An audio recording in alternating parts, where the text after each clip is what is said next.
হাবিল আর কাবিল দুই ভাই জন্ম নিল। হাবিল এবং কাবিল, হাবিলের সাথে একটা বোনের জন্ম হলো, কাবিলের সাথে একটা বোনের জন্ম হলো। কাবিলের সাথে যমজ যে বোনটা জন্ম হয়েছিল এটা ছিল খুব সুন্দরী, আর হাবিলের সাথে যেটা জন্ম হয়েছিল এটা একটু কম সুন্দরী ছিল। কাবিল ছিল দুষ্ট চরিত্রের। কাবিল হাবিলকে ডাক দেখা, হাবিল রে, তুই আমার সাথে যে মেয়ের জন্ম হয়েছে এটা তুই বিয়ে করতে পারবি না, এটা আমি বিয়ে করব। কাবিল ছিল খারাপ, হাবিলকে ডাক দেখা, তুই বিয়ে করতে পারবি না। হাবিল কয়, আল্লাহর আইন অনুযায়ী ওই মেয়ে আমি পাবো, আর আমার সাথে যে সহোদর বোন জন্ম হয়েছে এটা তুমি পাবা। আদম আলাইহিস সালামের কাছে গেল। আদম নবী বললেন, না, আল্লাহর বিধান যেরকম সেই রকমই হয়ে যাবে, আল্লাহর আইনের বাহিরে যাওয়ার কোনো সুযোগ আমাদের নাই। কিন্তু কাবিল ডাক দেখায়, না আব্বা, আমি মানব না, আমার সাথে যে মেয়ের জন্ম হয়েছে ওই মেয়ে আমার সাথে বিয়ে দিতে হবে। আদম আলাইহিস সালাম বললেন, না বেটা, তা হবে না, আল্লাহ এইভাবে পদ্ধতি দেয় নাই, হারাম কাজ আমি আদম আলাইহিস সালাম করতে পারবো না। তাহলে একটা কাজ করো, তোমরা দুইজন কুরবানি দাও, দেখো কার কুরবানি রব্বে কারীমের দরবারে কবুল হয়ে যায়। যার কুরবানি কবুল হবে তার সাথে ওই মেয়ের বিবাহ হয়ে যাবে। হাবিল আর কাবিল দুজন তাদের সম্পদ নিয়া, মাল সামানা নিয়া তারা এক পাহাড়ের উপরে রেখে চলে আসলো। তখনকার দিনের কুরবানি ছিল সিস্টেম ভিন্ন রকম। সবাই যার যার মাল সামানা রেখে চলে আসলো। চলে আসার পরে সকালবেলা যায় দেখলো হাবিলের মাল পুড়ে গেছে, অর্থাৎ হাবিলের মাল আল্লাহর দরবারে কুরবানি হিসেবে কবুল হয়ে গেছে, কিন্তু কাবিলের মাল কুরবানি হিসেবে কবুল হয় নাই। আর একটু জোরে বলবেন? এই সৎকর্মশীল যারা, আল্লাহর পথে যারা থাকে তাদের ইবাদত আল্লাহ, তা ঠিক কিনা? যারা আল্লাহর পথে আল্লাহর আইনে থাকে তাদের ইবাদত আল্লাহর কাছে মঞ্জুর হয়। এটা হলো তার বাস্তব প্রমাণ। হাবিল ছিল আল্লাহর পথে, কাবিল ছিল শয়তানের পথে। কাবিলের কুরবানি আল্লাহ কবুল করলেন না, হাবিলেরটা কবুল হয়ে গেল। কবুল হয়ে যাওয়ার পরে হাবিল ডাকতে বলতেছে, কাবিল রে, কুরবানি আমারটা কবুল হয়ে গেছে, অতএব তোমার সাথে যে মেয়ের জন্ম হলো সেই মেয়ের সাথে আকলিমার সাথে আমার বিয়ে হবে, আর আমার সাথে যেই মেয়ের জন্ম হলো এই মেয়ের সাথে তোমার বিবাহ হবে। কাবিল ডাক ডাকায়, না রে হাবিল, আমি এটা মানব না, প্রয়োজন বোধে তোরে আমি হত্যা করে ফেলবো। হাবিল ডাকতে বলল, কাবিল রে, তুমি আমাকে হত্যা করতে পারো, কিন্তু আমি তোমাকে হত্যা করার জন্য উদ্বুদ্ধ হব না, কারণ আমি আল্লাহর আইন মেনে নিলাম। তুমি যদি আমাকে হত্যা করো তাহলে সেই শাস্তি বিধান তুমি আল্লাহর পক্ষ থেকে পেয়ে যাবা, আমি তোমাকে হত্যা করার জন্য উদ্বুদ্ধ হব না। দুই ভাই হাবিল আর কাবিল দুইজন পাহাড়ি এলাকায়। কাবিল হাবিলরে খুব জড়ায় ধরলো, কিন্তু কিভাবে মারা লাগে এটা তখনও তারা বুঝে নাই। কাবিল তখনও জানে না মানুষ কিভাবে হত্যা করা লাগে, কাবিল জানে না। সৃষ্টির প্রথম তখনও মানুষ মরে নাই, এই প্রথম মারা। তো কাবিল জানে না যে কিভাবে মাইরে ফেলতে হবে। এমন সময় শয়তান তো আমরা দোস্ত নাকি বলে, হ্যাঁ, ও সব জায়গায় আছে, ওর কাজে খালি লেটা বাঁধানো, অশান্তি বাঁধানো। কি কথা কর না, ও কাজে খালি অশান্তি বাঁধাই বাঁধানো, ওর আর কোনো কাজ নেই, ওর কাজে শুধু অশান্তি বাঁধানো। হ্যাঁ, মনোযোগ দেন। এই শয়তানে করছে কি জানে, শয়তানে দেখ কাবিল দেখে, আরে কাবিল তুই কি মেরে ফেলবি হাবিল রে, কাহা দেখ কাজ কর, মারবি যে তুই, তোর একটা বুদ্ধি শিখে দিই। বলে কি বুদ্ধি? ফাতরাই না, হাবিলের মাথা ফাতরের উপর রেখে আর এক পাথর দিয়ে সিঁচিন। এই শুরু হইল নারী সংক্রান্ত মামলা, হাজার হাজার মামলা, তালাক আর তালাক। আল্লাহ রাসূল বলেন, উম্মত কিয়ামতের ৭২টা আলামত, তার একটা আলামতের নাম হলো তালাকের সংখ্যা বাড়বে। আমার উম্মত তালাক দেওয়াটাকে তেমন কিছুই মনে করবে না, তালাকের সংখ্যা বাড়বে, বিবাহ বিচ্ছেদ বেড়ে যাবে, তালাকের সংখ্যা দুনিয়ার মধ্যে বেড়ে যাবে। আজকে যদি আপনি পশ্চিমার দিকে তাকান, ওরা বিয়ে হওয়ার আগে ওদের বাচ্চা কাচ্চা হয়, আর ওরা অধিক ফ্যামিলির ভিতরে দেখবেন স্বামী স্ত্রী শেষ পর্যন্ত টিকে না। কয়দিন আগে কানাডার প্রধানমন্ত্রী রাষ্ট্রপতির দেখলেন বউ সারাসারি হয়ে গেছে 22 বছর পর। আচ্ছা, ওদের তো টাকার অভাব নাই, পয়সার অভাব নাই, কিন্তু 22 বছর পরে সারাসারি হয়ে গেল। কারণ কি?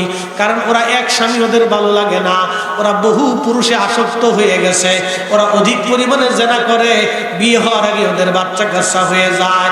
এই জন্য ওরা ওই দেশের ভিতরে মেয়েরা অর্ধউলঙ্গ হয়ে রাস্তায় ঘোরাফেরা করে। ওরা নাম দিছে ফ্রি সেক্স। আমাদের দেশের নারীরা ওই চিন্তা ভাবনা লইয়া হাফ প্যান্ট গেঞ্জি ফুল প্যান্ট পরে রাস্তাঘাট দিয়ে ইজলে সাইজে দিয়ে এখন ঘুরে ঘিরে বেড়ায়, খালি মেকআপ সেকআপ করে সিঙ্কু পাঙ্কু পাঙ্কু জুমজু করে বেড়ানোর চিন্তা করে। কথা কোন ঠিক কিনা? ওরা নাম দিছে নারী স্বাধীনতা। আমার দিকে তাকা, নারী জাতির মূল্য, নারী জাতির সম্মান, পৃথিবীতে যিনি আগে সর্বপ্রথমে একবারে পরিপূর্ণ নারী জাতির সম্মান দিয়েছেন তিনি আমাদের নবী। যে সময় নারী জাতিকে জীবন্ত কবর দেওয়া হতো, সে সময় আল্লাহ রাসূল ঘোষণা করলেন এই মায়ের পায়ের নিচে সন্তানের জান্নাত। সেই সময় নবী ঘোষণা করলেন মায়ের খেদমতি আল্লাহর জান্নাত। সে সময় নবী ঘোষণা করলেন মায়ের সন্তুষ্টি আল্লাহর সন্তুষ্টি। একসাথে বলা যাবে না সুবহানাল্লাহ? সেই সময় নবী ঘোষণা দিলেন একটা মেয়ে একটা জান্নাত।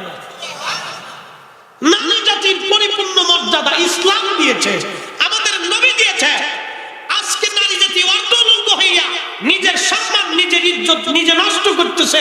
সুলা কলায় যেমন মাছি আছে, ওরকম বেপরদা নারীর দিকে ওরকম আপনার দেশে বেচরিত্র বলাবাল ঘুরঘুর ঘুরঘুর করে।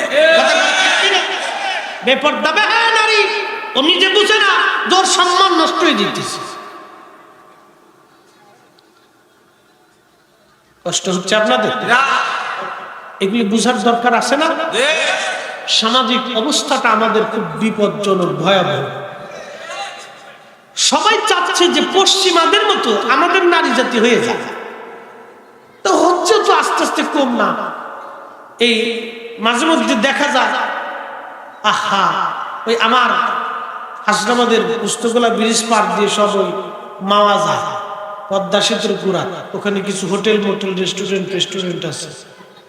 মোটরসাইকেলে ভর্তি রাত্রিবেলা বাসায় যাওয়ার সময় দিকে রাত 2-3টের সময়, উড়ে বাপরে বাপ, পিছনে জন্টিস না লেডিস না ইজলে বোঝা যায় না।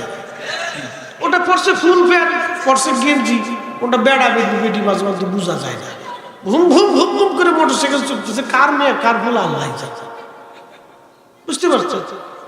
রাত 2-3টে বাজে ঘুরতেছে ঘুম ঘুম ঘুম ঘুম করে পদ্মা সেতুর লাইনে রেসলিং চলছে। কি বলে আপনার মোটরসাইকেলের কি কয়, মোটরসাইকেলে রাইডিং চলতেছে, খুব ফর্সে চলতেছে। মাঝে মধ্যে পড়েও যায়, পড়ে গেলে আর খুঁজে পাওয়া যায়। পরের দিন সংবাদ এসে 2 জন নিহত হয়েছে, মোটরসাইকেল অ্যাক্সিডেন্টে 2 জন নিহত হয়েছে, একটা জন্ডিস একটা লেডিস পড়ে গেছে, ট্রাকের নিচে খালাস হয়ে গেছে। বুঝতে পারছেন? এই অবস্থা চলতেছে। এরা চায় যে আমরা পশ্চিমাদের মতো হবে। আহা, বড় আফসোস। আজ ইসলাম আমাকে এমন একটা জীবন দিল, ইসলামের উপরে the complete food of life, এত সুন্দর জীবন পৃথিবীতে আর আছে? ইসলামের মতো এত সুন্দর জীবন, নবীর চরিত্রের চাইতে এত সুন্দর চরিত্র সৃষ্টির মধ্যে আর কিছু হতে পারে না বাপ। এমন শান্তি অন্য কোন ধর্মের ভিতরে নাই, বিধানের মধ্যে নাই। আজকে নারীরা মনে করলো যে আমরা বুঝি পশ্চিমাদের মতো অর্ধউলঙ্গ হলে আমাদের স্বাধীনতা আসবে। ও নারী সমাজ, না, পশ্চিমাদের মতো অর্ধউলঙ্গ হলেই আপনার স্বাধীনতা আসবে না। স্বাধীনতা এইভাবে না, সৌন্দর্য এইভাবে না, আপনার সুখ এইভাবে কোনোদিন খুঁজে পাবেন না। যার কারণে আজ আপনার তালাকের সংখ্যা, ডিভোর্সের সংখ্যা বেড়ে গেছে। হাজার হাজার লক্ষ লক্ষ মামলায় তালাক সংক্রান্ত মামলা। স্বামী স্ত্রীর অশান্তি, এই ঘরে ঘরে বিবাদ, মানে অশান্তি, তালাক, মামলা হামলা, এগুলি দীর্ঘদিন চলতেছে, শয়তান সাকসেস। ফেরেশতারা বলল রব্বুল আলামিন, ওরা পৃথিবীর মধ্যে ফ্যাসাদ করবে, অশান্তি করবে, মারামারি কাটাকাটি করবে, এমন জাতি দুনিয়ার মধ্যে তুমি পাঠাইও না। কিন্তু আল্লাহ বলেন ক্বালা ইন্নী আ'লামু মা লা তা'লামুন, ফেরেশতারা রে, আমি যা জানি তোমরা তা জানো না। চিৎকার মেরে জোরে বলেন না মারহাবা। আমি যা জানি তোমরা তা জানো না। এই যে আমরা মাহফিলের মধ্যে বসছি, কেন বসলাম, কি জন্য বসলাম? হাদিসের মধ্যে আসছে, সাহাবী বলতেছেন আবু সাঈদ খুদরি, আমি আমার রাসূল করিম সাল্লাল্লাহু আলাইহি সাল্লাম এক হালকার পাশ দিয়ে যাচ্ছিলেন, খারাজা আলা হালকাতিন ইয়ানি মিনা সাহাবিহি, সুনানুন নাসের বিশুদ্ধ হাদিস। আল্লাহর নবী সাহাবীরা হালকা করতেছিল, হালকা মানে এরকম জিকিরের মাহফিল, মাহফিল সাজাইছে, সাহাবীরা জিকির করতেছে। আল্লাহর নবী ওই পাশ দিয়ে যাচ্ছিলেন, যাবার সময় রহমতের নবী দাঁড়ায় গেলেন, দাঁড়ায় জিজ্ঞেস করেন, সাহাবীরা তোমরা এখানে কি করো? সাহাবীরা বলতেছেন, ইয়া রাসূলুল্লাহ, ইয়া হাবিবাল্লাহ, এখানে আমরা নাদউল্লাহ ওয়া নাহমাদুহু, আল্লাহর জিকির করতেছি এবং আল্লাহর হামদ আমরা করতেছি, আল্লাহর জিকির ফিকির করতেছি। একবার জোরে বলা যাবে কি মারহাবা? আচ্ছা, এখানে আমরা জিকির করতেছি কার? আল্লাহ। প্রশংসা কার? আল্লাহ। এই আল্লাহর হামদ, নাদউল্লাহ, আল্লাহকে ডাকতেছি, ওয়া নাহমাদুহু, আল্লাহর প্রশংসা করতেছি। হাদিস বুঝতে ভাষা একটা, কিন্তু ভাবার তো অনেক বড়। শব্দ একটা, নাদউল্লাহ, আল্লাহকে ডাকতেছি। কাকে ডাকতেছি? আল্লাহকে। এই আল্লাহকে ডাকার জন্য সন্ধ্যা থেকে শুরু হয়েছে এই পর্যন্ত খালি আল্লাহরই ডাকতেছি। কথা ঠিক কি না? বিভিন্ন ওয়েতে, বিভিন্ন প্রক্রিয়া আমরা আল্লাহ স্মরণ করতেছি। কখনো দুয়ার মাধ্যমে, কখনো আজান দিয়া, কখনো নামাজ পড়িয়া, কখনো জিকির করিয়া, কখনো দুরূদ পড়িয়া, কখনো ওয়াজ করিয়া আমরা আল্লাহ স্মরণ করতেছি। কথা ঠিক কি না? এই ওয়েটা, পদ্ধতিটা ভিন্ন, কিন্তু স্মরণ কার? আল্লাহ। পদ্ধতি ভিন্ন, স্মরণ আল্লাহ। আল্লাহ প্রশংসা করতেছি। তো সাহাবায়ে কেরাম বলেন, হুজুর প্রশংসা আল্লাহর করতেছি, কি জন্য তোমরা এখানে মাহফিল সাজাইছো? সাহাবীরা বলেন, ইয়া রাসূলুল্লাহ, ইয়া হাবিবাল্লাহ, আলা মা হাদানা লিদিনিহি, আল্লাহ আমাদেরকে হেদায়েত দিয়েছেন, দ্বীন দিয়েছেন।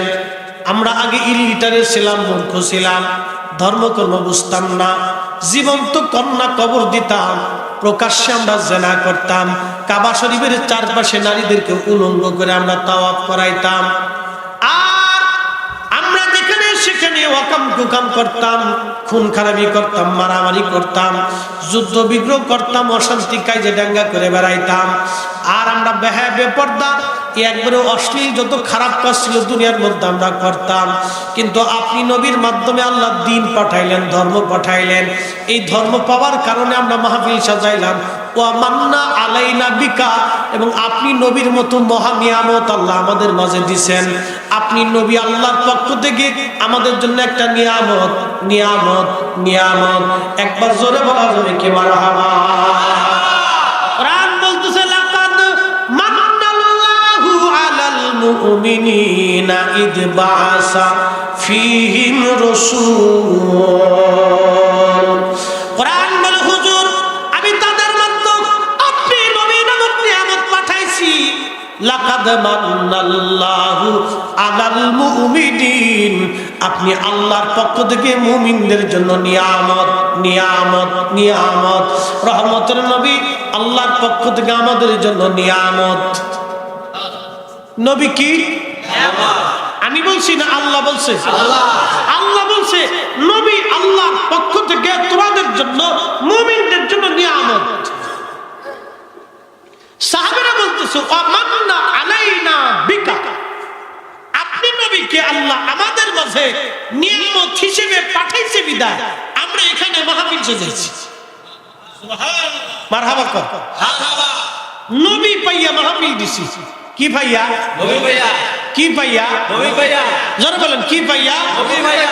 আমাদের মিলাদুন নবীর মাহফিলটাও নবী পাইয়াই হবে। কি কথা বলেন? আমাদের মিলাদুন নবীর মাহফিলটা কি পাইয়া? নবী ভাইয়া। মিলাদুন নবী, নবীর আগমনের মাহফিল। মারহাবা। মারহাবা। একই কথা, জন্ম, আগমন, আসা একই কথা। জন্মটা একটা প্রক্রিয়া, একটা পদ্ধতি। এই পদ্ধতিতে আল্লাহ মানবকে পৃথিবীতে পাঠায়। শুধু মানুষ না, জন্ম পদ্ধতিটা এটা অন্যান্য প্রাণীদের ভিতরেও আল্লাহ দিছে না?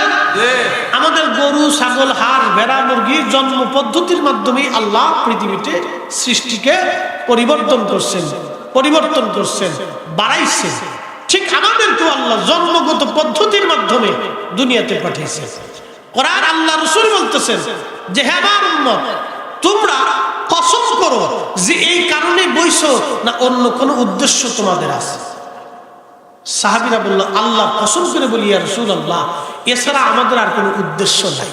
আমরা দুই উদ্দেশ্যে বইছি, কোরআন ও হেদায়েত পাইয়া মাহফিল সাজাইছি, আর আপনি নবী পাইয়া মাহফিল দিছি। কি পাইয়া? নবী পাইয়া। কি পাইয়া? নবী ভাইয়া। নবী না আসলে তার কোরআন পাইতাম না, নবী না আসলে হেদায়েত পাইতাম না। কথা ঠিক কি না? আচ্ছা, সাহাবীরা কি আল্লাহ চিনছে সরাসরি না নবী দিয়ে? নবী দিয়া। কোরআন চিনছে কি সরাসরি না নবী দিয়ে? নবী দিয়া। জান্নাত চিনছে কি সরাসরি না নবী দিয়ে? নবী দিয়া। জাহান্নাম চিনছে কি সরাসরি না নবী দিয়ে? নবী দিয়া। বিশ্বাস, ঈমান, ইয়াকিন, ধর্ম, কর্ম, এই চাল চলন, সুন্নত, তরিকা, এই রাস্তা, এই শান্তির রাস্তা কি সরাসরি না নবী দিয়ে? নবী দিয়া। এই বুঝে গেছে। তাহলে আমাদের দিন, জীবন ব্যবস্থা যা আছে সব নবী দিয়ে। এই জন্য আমরা সুন্নিরা বারবার নবী নবী কই। কি কথা বলেন না? জিন্দাবাদ। এই জন্য আমরা নবী নবী কই। একসাথে বলবেন আল্লাহু আকবার। খুব মনোযোগ দেন, আমার দিকে তাকান। এটা এলেমের মজলিস। এখান থেকে বুঝে শিখে বাড়ি যাওয়াটা আমাদের জন্য জরুরি। আপনি যেটাকে হালকা করে দেখতেছেন, কিয়ামতের মাঠে আফসোস করতে হবে। আফসোস করতে হবে। বলে হুজুর আফসোসটা কি? আপনাকে বুঝাই। হাসরের মাঠে বিচারপতিকে একসাথে বলেন আল্লাহ। ওখানে বাংলাদেশের প্রেসিডেন্টের কোন দাম আছে? না। আমেরিকা না। জাতিসংঘ না। রাশিয়া না। চীন না। বিরাট বড় পৃথিবীর বাদশা না। নমরুদ, না। ফেরাউন, না। পৃথিবীর কোন রাজা বাদশার হাসরের মাঠে 4 পয়সাও না। কারোই দাম না। সৃষ্টি হাসরের মাঠে কোটি কোটি টাকা। অক্সফোর্ড ইউনিভার্সিটির চ্যান্সেলর, মদিনা ইউনিভার্সিটির চ্যান্সেলর, মক্কা ইউনিভার্সিটির চ্যান্সেলর, আজহারের চ্যান্সেলর, ঢাকা ইউনিভার্সিটির চ্যান্সেলর, হার্ভার্ড ইউনিভার্সিটির চ্যান্সেলর, ডক্টর বিরাট বড় পরমাণু বিজ্ঞানী, চিকিৎসা বিজ্ঞানী, 4 পয়সা ওই জ্ঞান মেধা মেহেশরের মাঠে দাম নাই। মেহেশরের মাঠে আল্লাহ আরশে মুআল্লা ডান পাশে একজনের জন্য আসন বরাদ্দ থাকবে। আসা আইয়াবা আসাকা রাব্বুকা মাকামান মাহমুদা। হে নবী, আপনার আরশ, আমি আল্লাহর আরশে মুআল্লার ডানে আপনার জন্য একটা আসন থাকবে, মাকামে মাহমুদ। আপনি যা চাবেন সেদিন আমি আল্লাহ তাই দিয়ে দেব। আপনি যাকে মাফ করতে বলবেন আমি আল্লাহ তাকেই মাফ করে দেব। একসাথে বলে দেব, আরো জোরে, আরো জোরে, আরো জোরে।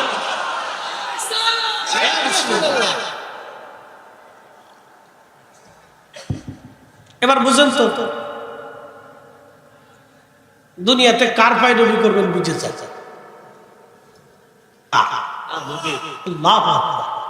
মেশরের মালিক আল্লাহ। মালিক আল্লাহ। ইজারা দিছে নবীর কাছে। মারহাবা কইতেন না? মালিককে আল্লাহ। ইজারা দিছে তার রাসূলের কাছে। হুজুর যা চাবেন তাই দিন। ইজারা আপনারে দিয়ে দিছি। ইজারা তো বুঝছেন, আমাদের আঞ্চলিক ভাষায় বলে ইজারা মানে কর্তৃত্ব। মালিক আমি, কিন্তু ইজারা আপনারে দিছি, কর্তৃত্ব আপনার। আমি মালিক ইয়াউমিদ্দিন, বিচার দিনের মালিক আমি আল্লাহ, কিন্তু কর্তৃত্ব আপনার। মানে আপনি যা চাবেন আমি আল্লাহ তাই দিই। কাজী নজরুল চমৎকার তার ছোট্ট কবিতার ভাষায় লিখছে, শ্রেষ্ঠ নবী দিলাবরে তরিয়ে নিতে রজাসুরি, পথ না ভুলি তাই তো দিলে পাক কোরআনের বাণী, খুদা তোমার মেঘের বাণী, সুন্দর ফুল সুন্দর ফল মিঠা নদীর পানি, খুদা তোমার মেঘের বাণী, খুদা তোমার মেঘের বাণী। তুমি কতই দিলে আরাতন ভাই বারাদার পুত্র স্বজন, খুদা পেলে অন্ন জুগাও মানি চাই না মানি, খুদা তোমার মেঘের বাণী, সুন্দর ফুল সুন্দর ফল মিঠা